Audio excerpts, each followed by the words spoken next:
Hi friends, this is Carmen. Welcome to my channel, and if it's your first time here, welcome. You have come on the day that I do my monthly segment of my favorite houseplants for that month, in this case being August. We're almost at the end of August, getting into fall soon. The temperatures will be dropping soon here in Phoenix. Oh, we pray for that.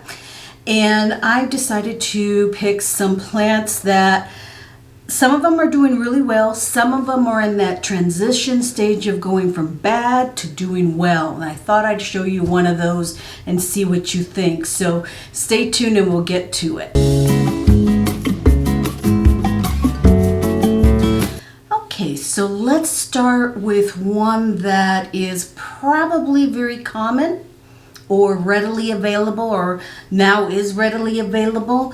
And I think it's probably one that you can put under the category as an old reliable. And that's a Spathiphyllum, a peace lily. Now this peace lily is a Domino peace lily, and it has the variegation on it, the white striping or effects on the leaves there. And this plant, the Spathiphyllum, needs a little bit more light to make sure that those white stripes really come out. Some of them are a little bit more visible than others. I have this in front of my east-facing window, but it's kind of below, so it gets some pretty bright light, I think. But maybe if I put it a little higher or closer, it may get a little bit more of the white variegation, but I'm happy with it.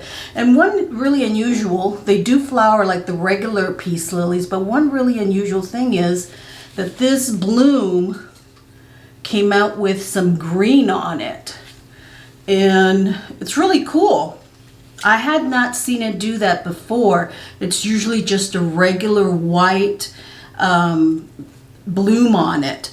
Now this one is just like the regular peace lily. It is a drama queen in the sense that it will flop down when it is thirsty, give it some water, and it perks right back up and it's happy again. So that makes it just a reliable plant that you know it's telling you what to do, you know, hey, I'm thirsty, you know.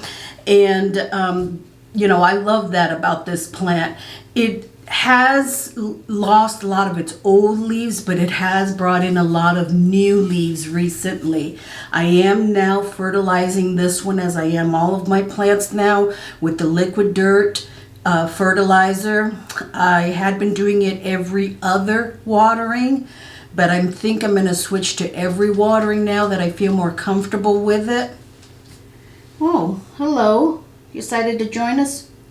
What were you up to out there?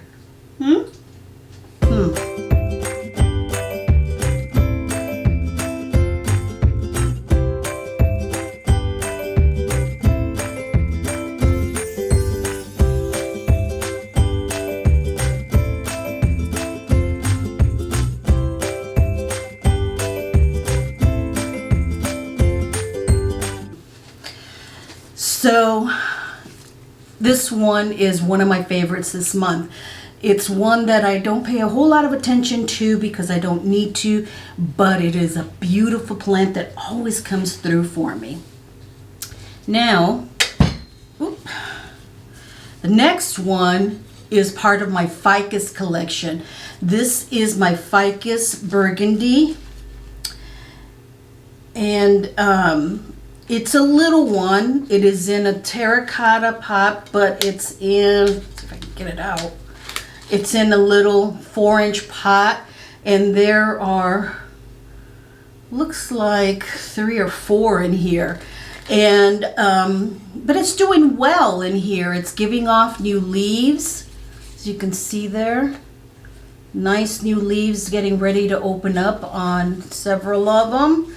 So it's doing well. That one is also in my east-facing window, and it has that beautiful burgundy margin lines on the leaves, so I love that. So the Ficus Elastica Burgundy, this is one that I got from, you recognize these pots. These are the Urban Jungle pots. I love these terracotta pots. And it's happy in that. I think I'm going to leave it in that little nursery pot for now. It seems to be doing well. I did repot this from its nursery soil into the Delatank soil. Didn't miss a beat. It's doing well. I water it pretty much when I stick my finger in there about 2 or 3 inches and it's dry.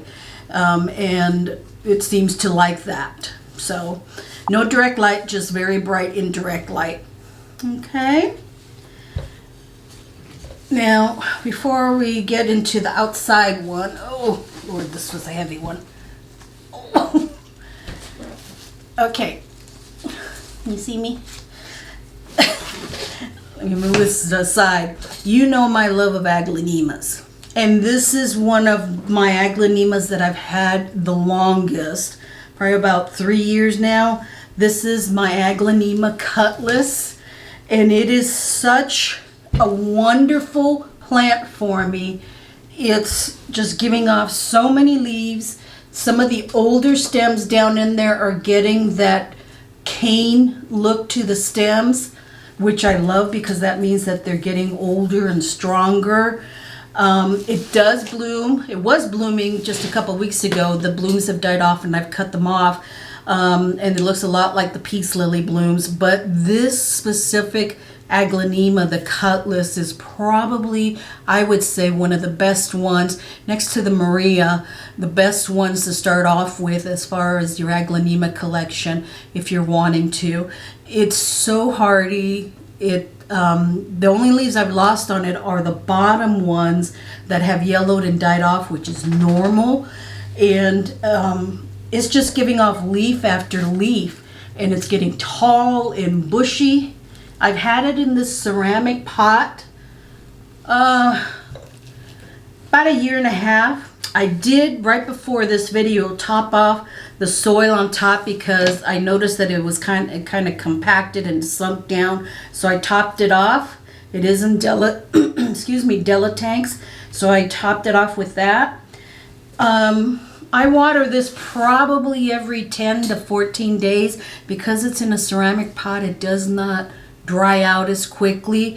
Aglaonemas like to dry out a little bit more than normal, in the sense that they don't like to be wet, and if you water them before they're completely dry, you risk root rot. I'll say that 10 times. Risk root rot. So I just love this one. Aglaonema Cutlass. Oh, Lordy. Okay, let's go outside a minute. You know I can't. Why did I have to pick all these heavy ones? This one here is my Opuntia, and I can never remember, Quimilo. I'll put it on the screen here. Opuntia Quimilo, and I have had this one for a while, probably about 4 years. But the original one started off about the size of this little one in front here. This has been such a profuse grower for me, getting pad after pad after pad. I think this is the original one right here. This long one. I have to be careful with it because this does have spines. So this is the original one. All of the other ones that you see potted up in here came off of that one. Came off of growth that was on it that I simply snapped off and put back into the soil. Wait for it to harden off, and I put it back into the soil. And I just did that actually because we had some monsoons last week that toppled over my large patio umbrella, and this one lost a few of the growth on it. I found them on the ground, and it was a mess out there. So I waited for those to harden off, and it's the ones in the front here, this teeny little one and the one right here in the front. It's hard to point and hold this thing. But it is such a profuse grower. It does give off buds before a pad comes out. So you see this tiny little orange thing right there? That is a bud that it's going to give off. It's nothing to write home about. It's small. Probably about, once it blooms, it's probably about the size of a dime. And then it will die off, then a pad will form. And it's orange, the bloom. But it's really beautiful. I water this in the summertime about once a week because of the heat, and it's in a terracotta pot, so it dries out. In the winter time, about every 2 weeks, depending, you know, the temperatures, and if we get a lot of rain and such. Like when we were having those monsoons, I wasn't watering the plants that were out, you know, beyond the shelter area of the balcony and were getting natural rainwater. I let those dry out naturally, so I didn't water them. But it's gorgeous. This Opuntia Quimilo, I think it's pronounced. Profuse grower, super duper easy to propagate. If you see one you can find this at the big box store. You can definitely get it and have a full pot like this in a couple of years. So the last one I want to show you is the one that is in transition from being unhealthy to, I think it's going to be healthy. This is my Philodendron Red Emerald, or Emerald Red, and it's also can be called erubescence. Rosie. And as you can see, it lost a lot of the bottom leaves. This is a few months ago. Lost a lot of the bottom leaves. I have it here in the plant room underneath the grow light, the larger grow light. And the growth on these this is a vining one. It's not a bushy type of philodendron. It's a climbing vining one. So it was giving off little leaves, but they would die off before they would even open. And I lost all of those leaves. And then, I would just cut them off. But recently, it had a real kind of pop of new leaves, and up here too, but they don't seem to be dying off. They seem to be opening, but they're not super big. So this is also another one that I've started fertilizing with the liquid dirt. So I'm hoping that doing that has prompted it to give off this resurgence of new growth in there. I just really want them to be bigger. So I have it under the grow light. I don't like turning the grow light up to full power because it's bright and it will burn the other plants. So I'll have to figure out a way of getting this one maybe a little closer to the grow light and see if that helps in getting these smaller leaves to come in a little bigger. But it's not dead by any means. It's hanging in there, so I would definitely say that this emerald red emerald philodendron is a very hardy one. I've had it 3 years. I was hoping that it would be a lot bigger by this time, but it had I think it had been infested with something, and it's why that it had that issue with the leaves not opening up and such. But I had treated it with neem oil, and it seems to be doing okay now. And I'll keep fertilizing it and try and give it more light and see what it does. So I'm hoping that this one will, really start doing well and giving me some bigger leaves. But I would still definitely recommend this one as a plant, as a philodendron to get, and especially one that's a hardy one and can go through a lot and still come out the other side. Okay, that's Philodendron Emerald Red. So as you can see, I have a little mix of everything there. Plants that are doing well, like my Domino peace lily, but plants that are doing fantastic, like the Opuntia and the Aglaonema Cutlass too.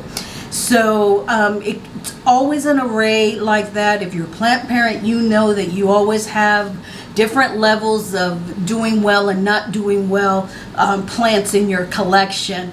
Now, let me know, friends, what you think about that Philodendron Emerald Red, what you think may be wrong with it, or if you think, you know, just give it some time. It'll come around and find its place in the collection. And also, which one was your favorite? I appreciate your visiting with me today and spending a little bit of your day with me. And I will see you in the next video. If you like this video, please do give it a thumbs up, give it a like, and make sure that you subscribe, because you don't want to miss any of these updates and what's going on with my plants. Thanks so much, friends. Have a blessed day. Bye-bye now.